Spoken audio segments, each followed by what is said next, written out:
Siamo giunti alla 14ª edizione di questa bella serata, Porticato Brignardello qua a Lavagna. Sono tante persone già presenti, siete pronti per cominciare con l'antipasto mentre si stanno accomodando le ultime persone che arrivano. Sì, diciamo che quest'anno è la 14ª edizione di questa cena benefica.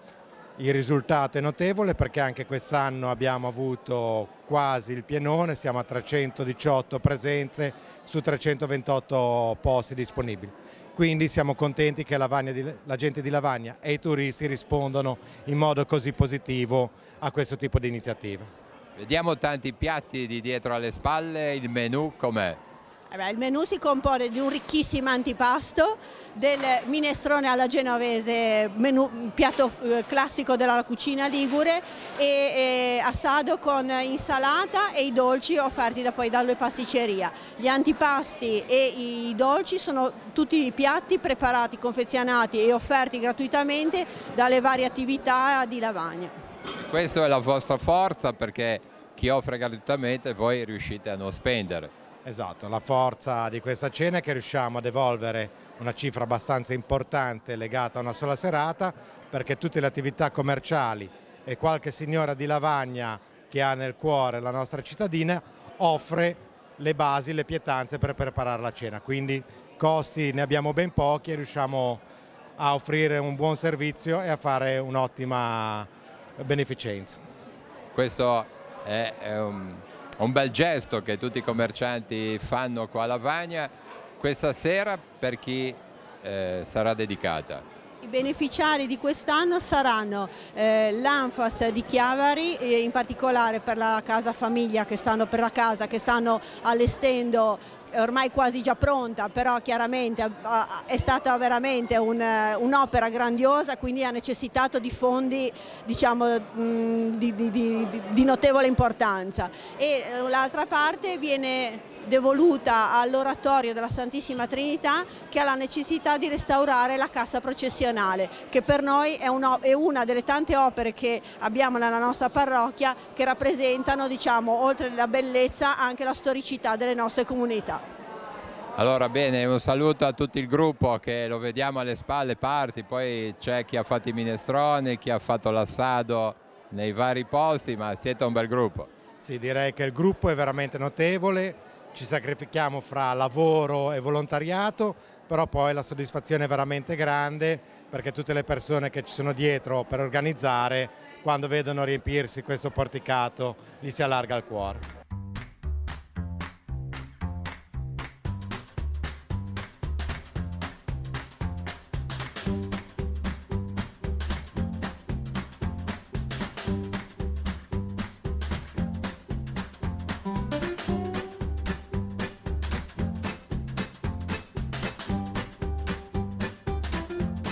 Qua siamo nell'angolo del minestrone che è quasi pronto, con Giobatta e Giorgia che vengono da Storlana, in effetti fa parte di Lavagna. Assolutamente, assolutamente, ma ormai è una tradizione che ci sia questa delegazione di Storlana che viene giù a portare la sua esperienza di minestrone, chiamiamola esperienza. No, ci piace collaborare con queste iniziative di Lavagna, con questa bella iniziativa del Porticato Brignardello, di questa cena di beneficenza. Facciamo solo il minestrone, ma lo facciamo con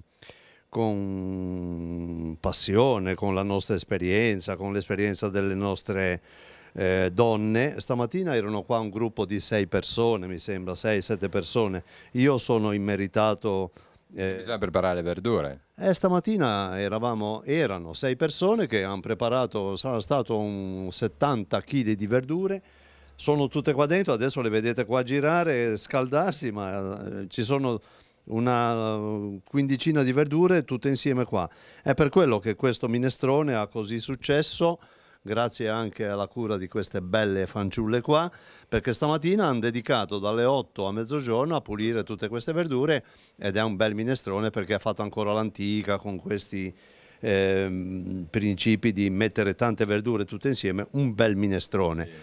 Allora, vedere è bello, ma sicuramente è gustoso e c'è anche l'odore, il profumo che Giorgia, invece tu cosa hai fatto? Io stamattina ho pulito le verdure insieme a altre 5 persone e dalle 8 fino a mezzogiorno, come ha anticipato prima il signor Michele.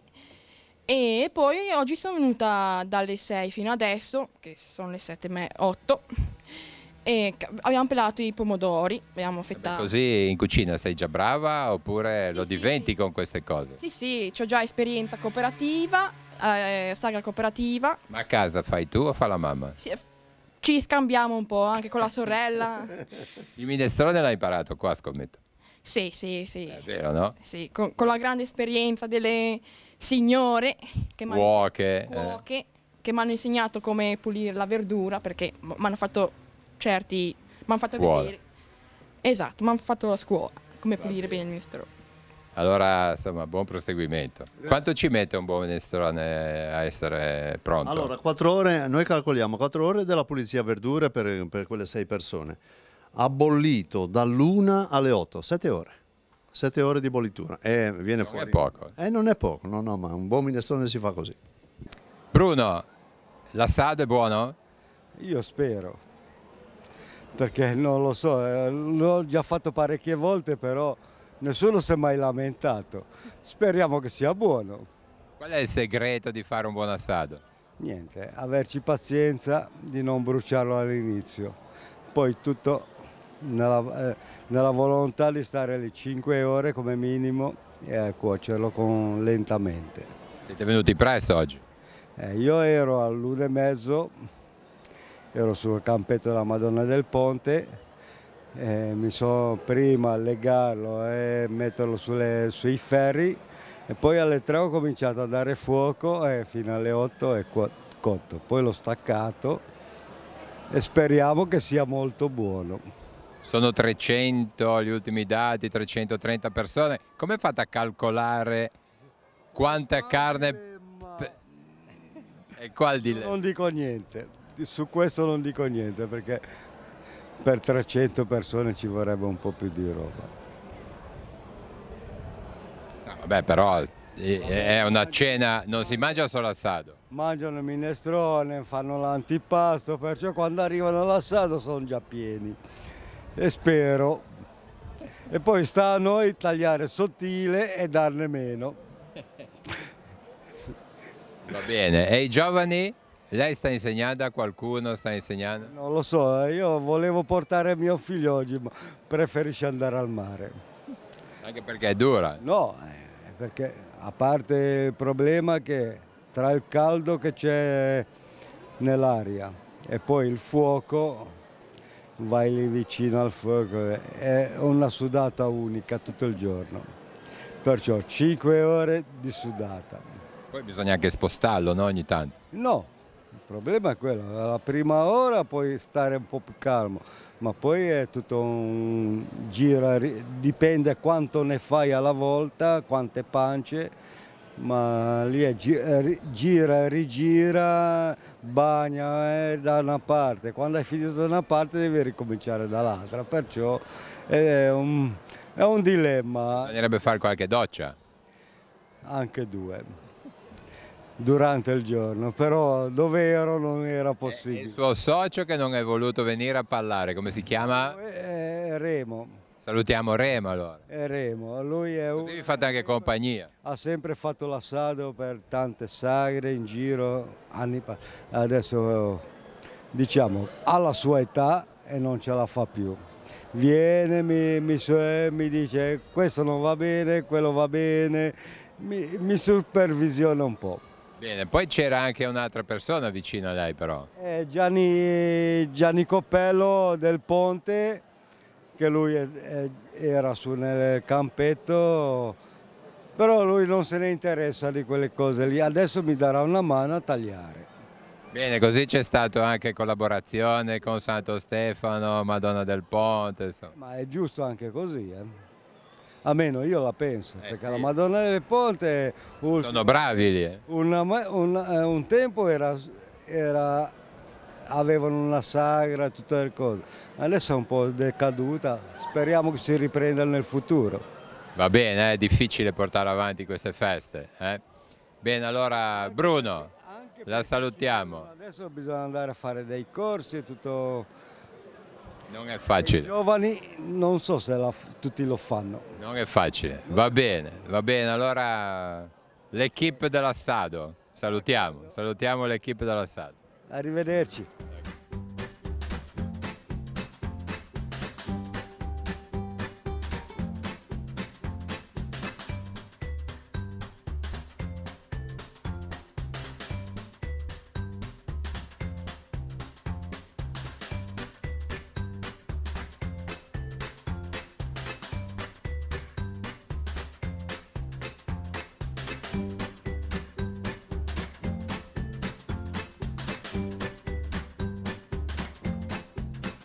È un periodo che le persone sono vicine all'Anfas.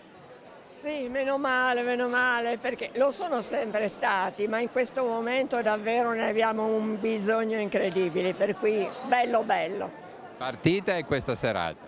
Partita e questa serata sono due momenti che ci riempiono il cuore, perché vuol dire che la gente ci vuol bene.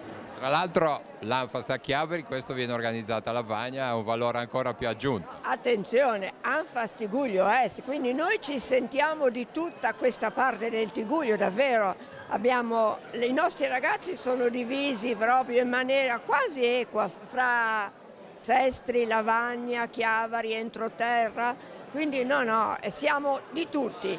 Combinazione la sede a Chiavari, ma noi ci sentiamo di tutto il Tigullio. Questo così è un modo per insomma, sentirci tutti uniti, anche non di Chiavari. Certo, ma è questo il bello, perché davvero le nostre famiglie sono da tutte le parti ed è importante che si sentano vicine, quindi va benissimo così. Ciò ricordiamo, nel nostro comprensorio, nel Tigullio abbiamo da una parte Villa Gimelli come Anfas e l'altro Chiavari. Divisi, Tigullio Est e Tigullio Ovest, e ognuno di noi cerca di fare il meglio. Come sta andando la quotidianità? La quotidianità, come tutte le cose, è difficile, molto difficile, perché i ragazzi richiedono molta attenzione, no? Bisogna lottare affinché nulla diventi abitudine, no? Quindi è questo il difficile, però è anche affascinante, vederli contenti è bello. Allora ripetiamo il grazie a chi ha organizzato e a chi ha pensato a questa serata per voi. Enorme, un grazie enorme con tutto il cuore, grazie. Tra l'altro ci salutiamo, ma io so che un po' d'anni fa qualche ragazzo tuo era appassionato di montaggi, di microfoni, bisognerebbe riprendere. Sarebbe bellissimo, te ne avevo parlato, sì, noi siamo disponibili, guarda. Allora ne parliamo. Volentieri, grazie a tutti, grazie. Una parte dell'incasso andrà a voi. Sì, con la cooperazione dei commercianti e dei cittadini di Lavagna siamo riusciti quest'anno per la prima volta, diciamo, nel tessuto sociale lavagnese a uscire proprio in occasione del restauro della cassa processionale e del crocifisso del Maragliano.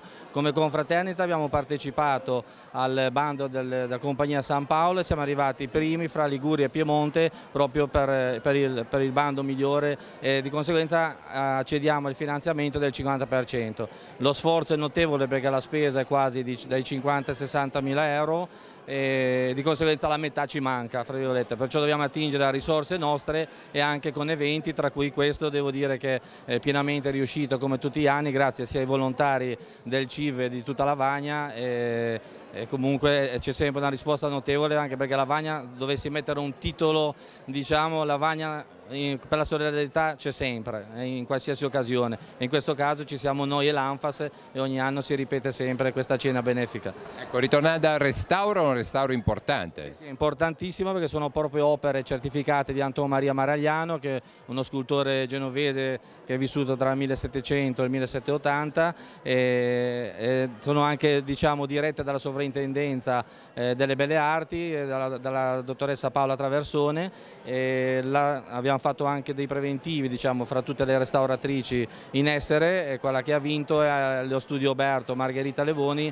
che sono gli stessi che hanno restaurato da poco appunto le casse processionali presso la cattedrale della Madonna dell'Orto. Ecco, per ricordarlo a chi non sapesse, l'oratorio della Santissima Trinità dove si trova Lavagna? Si trova in via Nuova Italia e a volte dico purtroppo, ma adesso infatti con eventi, iniziative stiamo un po' uscendo fuori, ma ci conoscono a volte un po' più nel genovesato per il discorso anche dei crocifissi, che ci diamo una mano fra confraternite, ma è conosciutissimo in tutta la Liguria proprio per le sue opere d'arte che ha al suo interno. Sì.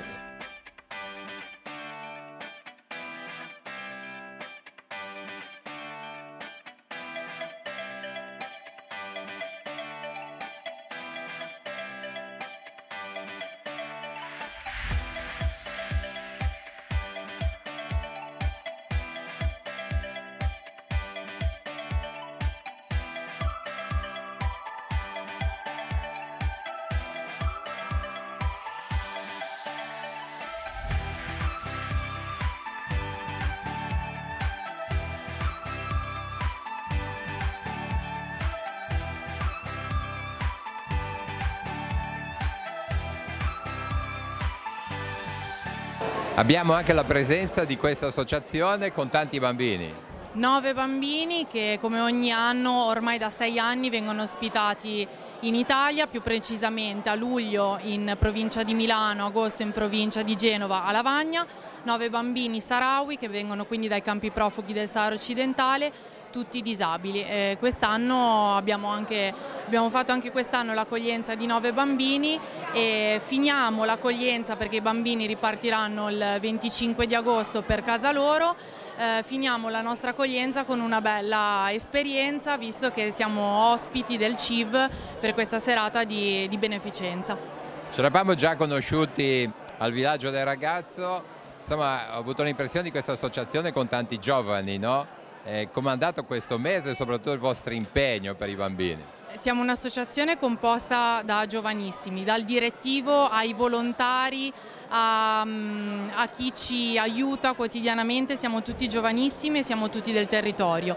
Questo mese di accoglienza è andato benissimo, abbiamo portato a casa grosse soddisfazioni a livello sanitario proprio per i bambini e siamo stanchi noi volontari, come è ovvio che sia, però siamo pronti per ricominciare per settembre, per ricominciare a pensare per l'accoglienza 2019. Bene, allora bravissimi, soprattutto per la gioventù messa a sostegno di queste situazioni e buona serata. Buona serata a voi e ancora grazie. Don Stefano, si ripete ancora questa serata solidale di tutti i commercianti e non solo, perché c'è tanta gente presente che sostiene questa attività. Dobbiamo essere veramente grati ai commercianti, agli artigiani e a quelli che vengono anche a vivere questo momento di festa, perché è volontariato ma è anche destinato ad aiutare qualcuno. E quindi li ringraziamo tutti i commercianti perché sono veramente splendidi, soprattutto anche nel lavoro. Vorrei dire una cosa, questa non è la lavagna del si dice, ma questa è la lavagna che potrebbe diventare la cosa più bella di questi ultimi tempi un pochino travagliati. Non si dice, ma si fa. L'impegno. Impegno sì. Tra l'altro il posto aiuta perché è un bellissimo posto. Sì, peccato che ogni tanto c'è qualche incursione, ma va bene, aiuta tanto. E chi l'ha costruita non si capacitava di dover vivere questo momento di festa. In effetti viene valutata, rivalutata, perché forse tante persone così contemporaneamente sedute che può vedere la bellezza di questo luogo non era facile. No, assolutamente, noi ringraziamo ancora tutti perché questo è un dono che abbiamo ricevuto e bisogna proprio custodirlo e valorizzarlo il più possibile.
Ci troviamo all'interno della struttura che andrà a ospitare i ragazzi residenziali, quelli che vivono proprio all'interno di questa struttura. Come intanto è stata articolata questa struttura? Abbiamo preparato 2 appartamentini per il dopo di noi, per i ragazzi che vogliono o che devono sperimentare una vita da soli, e altri che invece si prepareranno a questo cambiamento. E poi c'è la struttura normale, quella residenziale pura, dove i ragazzi sinceramente qui vivranno un'altra vita, insomma. È significativa la targa che c'è davanti agli appartamentini. Uno è l'appartamento del possiamo. A chi si riferisce? A quelli che già sono in grado di vivere un dopo di noi autonomo, nel senso che potranno vivere tranquillamente in 2 con al limite un assistente domiciliare, e invece c'è la casa insieme in cui si sperimenterà questa vita in modo da prepararsi al futuro. Invece la struttura residenziale come è suddivisa? Ci saranno 8 camere da 2 letti l'una, e poi c'è la parte del diurno tranquilli, poi quando finito alla mattina finiranno le loro cose e andranno giù nel centro diurno, insomma. Questa struttura andrà a sostituire quella che è stata fino ad oggi la casetta. La casetta, sì, che amiamo tantissimo, ma forse ci dispiacerà anche lasciarla, perché le cose che ti hanno permesso di crescere ti ci affezioni. Però adesso, poverina, è diventata piccola e non più idonea ai bisogni dei ragazzi, e quindi è stata proprio una scelta assolutamente obbligata, quello che hanno fatto le famiglie, di impegnarsi in questa impresa che per noi davvero è faraonica, ecco. Non oso pensare, non posso descriverla, è qualcosa molto al di sopra delle nostre possibilità. Però insomma, con l'aiuto di tutti, soprattutto col sostegno delle famiglie, siete andati avanti, vi siete messi in questa avventura. Sì, le famiglie, ma le famiglie da sole chiaramente non ce la fanno e non ce la farebbero, non ce l'avrebbero fatta. È il territorio che in qualche modo ci sta manifestando la vicinanza, e davvero io credo che quando sarà finita questo sarà qualcosa creato da tutti. E forse ancora più bello, no? Perché quando sai che tutti l'hanno vissuta, ti hanno accompagnato nel percorso, ti rimane qualcosa dentro di importante, di indelebile. Per un genitore che importanza hanno questi locali, queste strutture anche del dopo di noi? La possibilità di lasciare questo mondo in modo più tranquillo non è tragico, è un pensiero che hanno tutti i genitori che hanno un figlio così. C'è chi ha la fortuna di cominciare a prepararlo durante l'arco della vita. La chiamo fortuna perché bisogna essere pronti ad afferrare il momento, bisogna avere la forza di staccarsi in maniera chiaramente non completa, ma di pensare che il proprio figlio possa avere l'adeguata assistenza anche al di fuori della famiglia e sopportare un po' il distacco. Però se ci si riesce, poi con gli anni si è più tranquilli, perché si sa che comunque lui o lei può vivere da sola e bene, serenamente. Anche in vita comunque direi che è un'opportunità per i ragazzi di essere anche autonomi rispetto alla famiglia d'origine. Certamente, molti ragazzi vogliono sperimentare la casetta o quello che sarà qua la casona, ecco. Sì, la vogliono provare perché si sentono indipendenti, no? Possono decidere come vestirsi senza che la mamma glielo dica, o possono provare delle cose che noi genitori abitualmente in qualche modo tendiamo a fare per loro, e invece l'autodeterminazione sarà il motto futuro nei prossimi anni. Dobbiamo insegnare ai nostri figli a vivere e a dire quello che vogliono. Qual è l'ultima sfida che vi si è presentata e che dovete fronteggiare adesso a lavori diciamo quasi ultimati? A tutto quello che avevamo già in mezzo si è aggiunta una variante di una legge regionale per cui dobbiamo rifare 2 camere, e quindi già in un momento di difficoltà queste 2 camere aggiuntive ci creano molta tensione, molta preoccupazione, ritardano i tempi di entrata dei ragazzi, ma anche un esborso superiore al previsto. Quale sarà più o meno la spesa di questi ulteriori 2 bagni? Non sappiamo ancora, perché dobbiamo vedere cosa riusciamo a recuperare dei muri, ecco. Indubbiamente per noi sarà tantissimo, perché è già molto difficile coprire le spese, non sappiamo neanche se ci riusciremo a coprire le spese della normale ristrutturazione, sempre tenendo conto che abbiamo in ballo un mutuo di 15 anni, gravoso da sostenere. Quindi ancora una volta chiediamo l'aiuto di tutti. Sì, soprattutto il sorriso della gente, perché tante volte per me è difficile, perché sembra che io vada in giro a chiedere aiuto costantemente, no? E allora se uno mi accoglie col sorriso io sento meno gravoso questa mia richiesta, perché mi pesa tanto. Alla fine questa poi sarà un po' la casa di tutti, anche chi non ha direttamente dei bambini, dei ragazzi che frequenteranno. Io lo spero, penso che davvero se riuscirà il territorio a capire che vuol fare un pomeriggio, vuol vedere qualcosa di diverso, può venire a trovarci, sarà un passo avanti nell'inclusione, assolutamente.